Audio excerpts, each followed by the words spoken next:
Factors जो influence करते हैं डिस्ट्रीब्यूशन ऑफ पॉपुलेशन को, कि वो कौन से फैक्टर्स है भाई। कोई तो फैक्टर्स होते होंगे ना कि कहीं पॉपुलेशन ज़्यादा है कहीं कम है। तो जोग्राफिकल फैक्टर्स देख लेते हैं सबसे पहले। बहुत सारे तरीके के फैक्टर्स है, जैसे जोग्राफिकल, इकोनॉमिकल, ठीक है, सोशल फैक्टर भी हो सकते हैं। तो जोग्राफिकल फैक्टर्स, ठीक है, भौगोलिक फैक्टर्स के अंदर क्या क्या आ सकता है।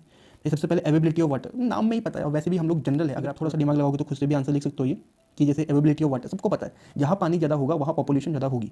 पहले के समय में भी क्या होता था कि जो नगर बस रहे हैं, जहाँ राजा का किंगडम है, उसके पास में कोई लेक होती थी या बड़ी रिवर होती थी, तो वाटर की अवेबिलिटी तो चाहिए ना। सबसे important resources of water, water होगा तो ही एग्रीकल्चर वगैरह या बाकी चीज़ें होंगी, तो हमें वाटर तो चाहिए। तो अवेबिलिटी ऑफ वाटर, इसके आगे जो थोड़ी बहुत लाइनें लिख सकते हो, people prefer to live near areas where fresh water is easily available, ठीक है ना, fresh water is easily available, तो वहाँ लोग रहना पसंद करते हैं, ठीक है। तो इसके बाद दूसरा पॉइंट हो जाएगा लैंड फॉर्म। ऑब्वियस ही बात है, ये भी कॉमन सेंस है कि जहाँ पे जो प्लेन जमीन होती है, ठीक है, वहाँ पे एग्रीकल्चर हो सकता है, ठीक है ना, वहाँ पे रोड, रेल वगैरह, इकोनॉमिक एक्टिविटी बहुत अच्छे से हो सकती है। तो लैंड फॉर्म भी बहुत एक इंपॉर्टेंट फैक्टर है, क्योंकि आपको पता होगा कि प्लेन्स में ही पॉपुलेशन ज़्यादा होती है, पहाड़ों में कम होती है, प्लेट्यूज में कम होती है, ठीक है ना।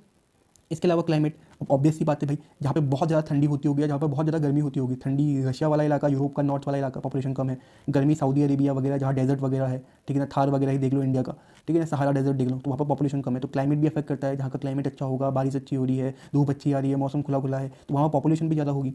इसके बाद है सॉइल, ठीक है, सॉइल क्या है, सॉइल भी अफेक्ट करता है पॉपुलेशन को। कैसे, जैसे सॉइल अच्छी होगी तो एग्रीकल्चर होगा, जहाँ एग्रीकल्चर वहाँ पे एग्रीकल्चर से जुड़ी हुई एक्टिविटी होने लग जाएगी, ठीक है। तो फिर सॉइल भी हमारे लिए इंपॉर्टेंट है, तो समझ गए होगे इस बात से, ठीक है ना। Agriculture is equal to what, high population density. For example UP and Bihar, ये एग्जांपल दे सकते हैं हम लोग, यूपी और बिहार का बहुत फेमस एग्जांपल है, ठीक है।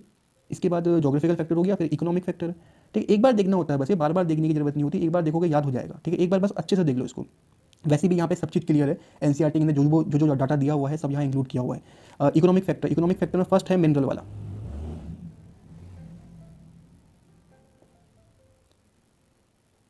तो जो कई सारी इंडस्ट्रीज़ होती है तो जो मिनरल पे बेस्ड होती है, ठीक है। तो फॉर एग्जांपल कि किसी पर्टिकुलर लोकेशन में, चाहे वो पहाड़ पे है, ठीक है, वहाँ पे कुछ हमें मिनरल मिला हुआ है, तो क्या होगा ना, अगर किसी कंपनी को पता है कि हम ऐसे मिनरल निकाल सकते हैं और ये मिनरल निकालना हमारे लिए प्रॉफिटेबल है, यानी कि हम यहाँ पे इंडस्ट्री सेटअप करेंगे 300 करोड़ की, 300 करोड़ में लोगों को रोजगार देना, इंडस्ट्रीज लगाना वगैरह वगैरह हो जाएगा, और जो हम मिनरल एक्सट्रैक्ट करेंगे 5 साल के अंदर वो हम करेंगे 2000 करोड़ तक का, ठीक है। तो वो इंडस्ट्री यहाँ पर आके क्या हो जाएगी, यहाँ पर आके अपनी इंडस्ट्री सेटअप कर लेगी। इंडस्ट्री सेटअप करेगी तो इसके साथ यहाँ पे लोग आएंगे काम करने वाले, ठीक है, हाउसेज बनेंगे, इकोनॉमिक एक्टिविटी बढ़ेगी। तो ये क्या हुआ, ये भी एक फैक्टर है जो पॉपुलेशन को अफेक्ट करती है, ठीक है। कोई भी लोकेशन चाहे बंजर ही क्यों ना हो, अगर वहाँ पे कोई मिनरल मिल रहा है तो मिनरल मिलने के साथ वहाँ पे इंडस्ट्री आएगी तो पॉपुलेशन बढ़ेगी, ठीक है। ये भी एक फैक्टर हो गया, इकोनॉमिक फैक्टर बोलते हैं इकोनॉमिक। दूसरा है अर्बनाइजेशन। अब भाई हम लोग जानते हैं दिल्ली मुंबई वगैरह शहर होते हैं, ठीक है, शहर में क्या होता है, इकोनॉमिक एक्टिविटीज़ होती है, छोटे छोटे काम करने के लिए लोग बाहर से अंदर आते रहते हैं सिटी के, ठीक है।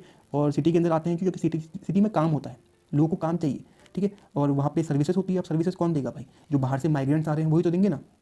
तो अर्बनाइजेशन जो है वो लोगों को अट्रैक्ट करता है, और भी बहुत सारी चीज़ें होती हैं, जैसे वहाँ पे अच्छी एजुकेशन होती है, मेडिकल फैसिलिटीज़ होगी जो आपको सिटीज़ के अंदर मिलेगी, ठीक है ना, अर्बन एरियाज़ के अंदर मिलेगी, जो बाकी जगहों नहीं मिलेगी। तो ये जो चीज़ें हैं वो अट्रैक्ट कर रही है लोगों को, और ये भी क्या बन रहा है, पॉपुलेशन के इंक्रीज़ होने का फैक्टर बन रहा है, ठीक है। इसके अलावा ट्रांसपोर्ट और कम्युनिकेशन वहाँ पे बहुत अच्छा होता है, ठीक है ना, यातायात के जो साधन है, ठीक है। तो इन सब कारणों की वजह से लोग रूरल से अर्बन की तरफ को माइग्रेट करते हैं, ठीक है। तो समझ गए होगे आप। इसके बाद जो तीसरा फैक्टर है वो है इंडस्ट्रियलाइजेशन। तो हमको पता है कि देखो, कहीं पे कोई बहुत बड़ी इंडस्ट्री लगी, सपोज करो कि एक इलाका है जहाँ पे पॉपुलेशन बहुत कम है, बट वहाँ पे एक इंडस्ट्री लगी है, कौन सी बोलूँ, आयरन एंड स्टील की इंडस्ट्री लगी है, ठीक है। तो आयरन एंड स्टील की जो इंडस्ट्री यहाँ पर लगी है, तो वो इंडस्ट्री बहुत बड़ी होती है, बहुत ह्यूज इंडस्ट्री होती है, और ये एक इंडस्ट्री अपने साथ और भी बहुत सारी छोटी छोटी इंडस्ट्री लेकर आती है, और इन इंडस्ट्रीज़ को हम बोलते हैं इंडस्ट्रियल क्लस्टर।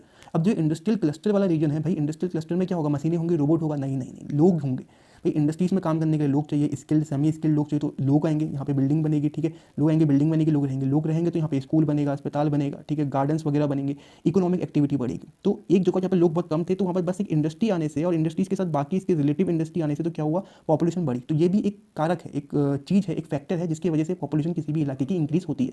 होप कि आप समझ गए होंगे इस चीज़ को, ठीक है। पढ़ लेते हैं एक बार इसको। Industrial belt provide job opportunity, वही बात है, जॉब होती है, अट्रैक्ट करते हैं लोगों को, ठीक है। और इसके अलावा दो फैक्ट्री वर्कर्स होते हैं यहाँ पर आते हैं, ठीक है, ट्रांसपोर्ट करते हैं, ऑपरेटर, शॉपकीपर्स यहाँ पर होते हैं, ठीक है, बैंक एम्प्लॉय यहाँ पर आते हैं, डॉक्टर्स आएंगे, टीचर्स आएंगे, जॉब अपॉर्चुनिटी बढ़ेगी, सर्विस सेक्टर बढ़ेगा। अब इसका एग्जाम्पल भी है, कोबे ओसाका रीजन जो जापान का है, ठीक है ना। ये पहले इतना पॉपुलेटेड नहीं था, लेकिन जब से यहाँ पे इंडस्ट्रीज आई है, जो हाई इंडस्ट्रियल बेल्ट लगी है, तो उसकी वजह से यहाँ पे लोगों की पॉपुलेशन बढ़ने लगी। अब ये मत सोचना कि सर खाली आयरन एंड स्टील आने से कैसे एक जगह की पॉपुलेशन बढ़ जाएगी, भाई बढ़ जाएगी ना। आयरन एंड स्टील आएगा तो उसके साथ जो होगा, तो manufacturing industry, for example car की इंडस्ट्री आ जाएगी वहाँ पे। कार को स्टील चाहिए होता है, जो हमारी घर को देखो आप अपने, हर जगह पे कहीं ना कहीं स्टील यूज़ हो रहा होगा, पंखे में हो रहा होगा, तो वो कहाँ से जाएगा, स्टील यहीं से जाएगा मैन्युफैक्चर होकर, ठीक है ना। तो एक इंडस्ट्री बहुत सारी इंडस्ट्री को अट्रैक्ट करती है, और वो साथ में मिलकर बनाते हैं अर्बन क्लस्टर, और वही अर्बन क्लस्टर ये इंडस्ट्रियलाइजेशन की वजह से हुआ है। तो ये इसका एग्जाम्पल है कि ये पॉपुलेशन को अफेक्ट कर रहा है।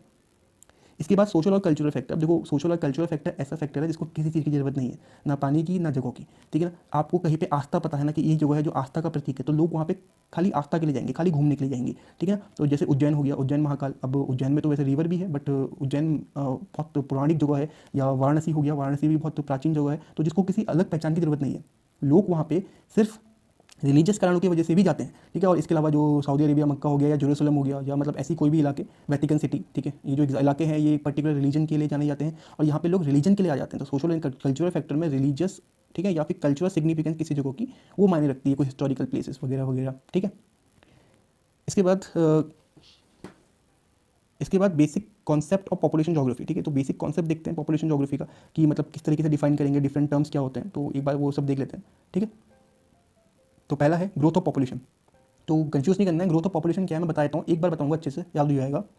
ग्रोथ ऑफ पॉपुलेशन का मतलब है कि इस समय कितनी पॉपुलेशन थी, ठीक है। अब इस समय कितनी पॉपुलेशन है नंबर में, पहले 1 करोड़ थी, अब 2 करोड़ है, तो हमें एग्जैक्ट नंबर पे, ये है हमारी ग्रोथ ऑफ पॉपुलेशन। ना परसेंटेज चाहिए ना कुछ और चाहिए, हमें एग्जैक्ट नंबर चाहिए। इस समय इतनी पॉपुलेशन थी, तो इस समय इतनी पॉपुलेशन हो चुकी है, 1 से 2 करोड़ लोग हो चुके हैं ग्रोथ होने के बाद, ठीक है। तो ग्रोथ कितना हुआ यहाँ पे, 1 से 2 करोड़ की पहले 1 थी अब 2 हो गई, तो 1 करोड़ का ग्रोथ हो गया, तो हमें एग्जैक्टली नंबर चाहिए, ठीक है, और कुछ नहीं चाहिए। तो ग्रोथ ऑफ पॉपुलेशन क्या होती है कि एक पॉइंट ऑफ टाइम में कितनी पॉपुलेशन थी, ये लिखा है यहाँ पे, चेंज ऑफ पॉपुलेशन पर्टिकुलरली एक एरिया में बिटवीन 2 पॉइंट ऑफ टाइम, की एक पॉइंट में कितनी थी, दूसरे पॉइंट पे कितनी है, ठीक है। एग्जांपल देख लो, if we deduct the population of India 2011 में इंडिया की जो पॉपुलेशन थी कितनी थी, 102 करोड़ के आसपास थी। फिर 2011 में कितनी हो गई, 121 करोड़ के आसपास हो गई। तो ये एग्जैक्ट नंबर है ना, ये है ग्रोथ ऑफ पॉपुलेशन।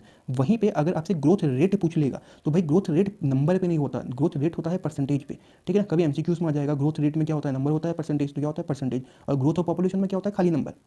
इसके बाद नेचुरल ग्रोथ। नेचुरल ग्रोथ क्या होगी किसी जगह की, कितने बच्चे पैदा हुए, बर्थ रेट माइनस कितने बच्चे मरे, डेथ रेट। बच्चे मतलब कि लोग कितने मरे, ठीक है ना, कितने लोग पैदा हुए कितने लोग मरे, ये हो गया नेचुरल ग्रोथ, जो नेचुरल कारण की वजह से होता है। बट जो एक्चुअल ग्रोथ होती है पॉपुलेशन की, वो ये नहीं होती है। वो क्या होती है, वो ये होती है। ये क्या है, एक्चुअल ग्रोथ ऑफ पॉपुलेशन क्या है, बर्थ को हम डेथ से माइनस करेंगे, ये तो सेम रहेगा, पर हमें यहाँ पे जो लोग आपकी स्टेट में, आपकी कंट्री में बाहर से आ भी तो रहे होंगे, तो उनको ऐड भी करना होगा इन माइग्रेशन। और कुछ लोग आपकी कंट्री से बाहर जा रहे होंगे, वो आउट माइग्रेशन में आ जाएंगे, ठीक है, उनको माइनस करना पड़ेगा। तो जब हम डेथ माइनस बर्थ को में, जब हम माइग्रेशन को जो आपकी कंट्री में आ रहे हैं उनको ऐड करते हैं, और जो आपकी कंट्री से बाहर जा रहे हैं उनको सब्ट्रैक्ट करते हैं, तो ये बनता है actual growth of population. Hope कि समझ गए होंगे। अब आगे बढ़ते हैं। इसके बाद है पॉजिटिव ग्रोथ ऑफ पॉपुलेशन। ये भी एक टर्म है, इंपॉर्टेंट टर्म है। देखो बहुत इजी है, पॉजिटिव ग्रोथ ऑफ पॉपुलेशन कोई टफ नहीं है। पॉजिटिव ग्रोथ का मतलब क्या है कि जब बर्थ रेट क्या है, ज़्यादा है, जब बर्थ रेट ज़्यादा है किसी कंपेरिजन में डेथ रेट के कंपेरिजन, यानी कि बच्चे ज़्यादा पैदा हो रहे हैं, मर कम रहे हैं, तो लोग ज़्यादा पैदा हो रहे हैं और मरने वाले लोगों की संख्या कम है, तो पॉपुलेशन इंक्रीज हो रही है। पॉपुलेशन इंक्रीज हो रही है तो पॉपुलेशन प्लस में है, प्लस में है तो पॉजिटिव ग्रोथ ऑफ पॉपुलेशन का मतलब बर्थ रेट का ज़्यादा होना, डेथ रेट का कम होना बिटवीन 2 पॉइंट ऑफ टाइम, ठीक है ना। और इसके अलावा यहाँ पे जब when the from other countries migrant permanently to किसी रीजन में आ जाते हैं बाहर से, तो वो भी पॉजिटिव ग्रोथ है, ठीक है ना। बट अगर हम नेगेटिव ग्रोथ की बात करते हैं तो भाई या तो आपकी कंट्री से लोग बाहर जा रहे होंगे या डेथ रेट ज़्यादा हो रही होगी।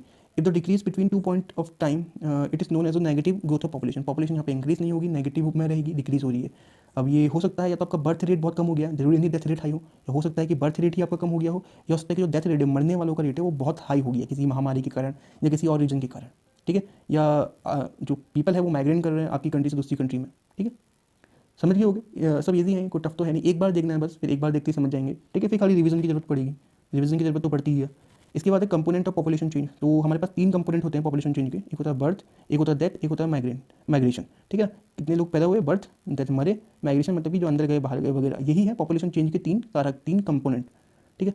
इसके बाद पॉपुलेशन जो होती है वो 2 तरीके की होती है। पॉपुलेशन मतलब एक बर्थ रेट, एक होता है डेथ रेट, तो ये होता है एक चीज़, तो क्रूथ बर्थ रेट बोलते हैं। क्रूथ बर्थ रेट एग्जाम में आएगा क्योंकि आपकी बुक में गिवन है। तो क्या होगा क्रूथ बर्थ रेट, पहले डेफिनेशन वगैरह छोड़ देते हैं। तो क्रूथ बर्थ रेट का मतलब सिंपल से ये होता है कि एक साल में आपकी कंट्री के अंदर कितने बच्चे पैदा हुए, ठीक है, live birth in a year, ठीक है, अपॉन आपकी जिस साल का आप निकाल लो उस साल की मिड में, ठीक है, पॉपुलेशन कितनी थी, क्या पॉपुलेशन कितनी थी एक कंट्री की उस मिड में, ठीक है ना, इनटू 1000, यही होता है क्रूथ बर्थ रेट। और यहाँ पे डेथ रेट हो जाएगा तो ये पॉपुलेशन सेम रहेगी मिड की और 1000 सेम रहेगा, बस यहाँ पे जो आपका एक साल में जो यहाँ पे बर्थ था, बर्थ की जगह पे आ जाएगा डेथ कितनी भी थी, ठीक है, यही है। तो यहाँ पे क्रूथ बर्थ रेट को हम देखेंगे तो क्या है यहाँ पे कि live number of live birth in year, कितने बच्चे पैदा हुए, ठीक है ना, पर 1000 ऑफ पॉपुलेशन, ठीक है ना, 1000 की जो पॉपुलेशन के अंदर, 1000 की पॉपुलेशन के अंदर, ठीक है ना, कितने बच्चे साल में पैदा हुए, ये क्या हो जाएगा क्रूथ बर्थ रेट, ठीक है। भाई क्रूथ डेथ रेट क्या होगा, ठीक है। Number of death in particular year, ठीक है, किसी साल में कितनी डेथ होती है। जैसे 2022 का निकालना है तो 2022 में कितनी डेथ हुई, 2021 का निकालेंगे, वैसे 2022 अभी पूरा नहीं हुआ, 2021 में कितनी डेथ हुई,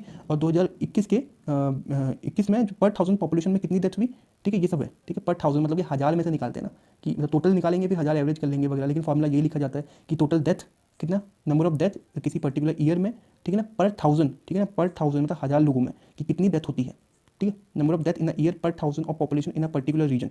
बट आप उसका फॉर्मूला लिखोगे तो फॉर्मूले में क्या होता है, डेथ आती है, डेथ क्या हो गई, नंबर ऑफ डेथ हो गई डी सीधे, पॉपुलेशन क्या है, पॉपुलेशन याद रखना, ये पॉपुलेशन पूरे साल की नहीं है, ये आपकी साल के मिड की है, ठीक है, ऑन एन एवरेज स्टार्टिंग की पॉपुलेशन लास्ट की पॉपुलेशन अपॉन 2, या किसी और मेथड से हर मंथ की निकाल के अपॉन 12 करके, ठीक है ना। तो हमें मिड ईयर की पॉपुलेशन निकालनी है, तो हम मीन निकालेंगे, तो ये पी क्या है, मीन है मिड ईयर की, इंटू 1000, ठीक है ना, 1000 से मल्टीप्लाई कर देंगे तो हमको पर 1000 में कितनी डेथ हुई है मिल जाएगा। यहाँ पर भी वही है, पर 1000 से मल्टीप्लाई कर देंगे तो एक पर 1000 में कितने बर्थ हुए हैं वो हमको मिल जाएगा। बहुत सिंपल है, खाली एक बार पढ़ना है, इसको सब समझ में आ जाएगा, बिल्कुल भी कंफ्यूजिंग नहीं है।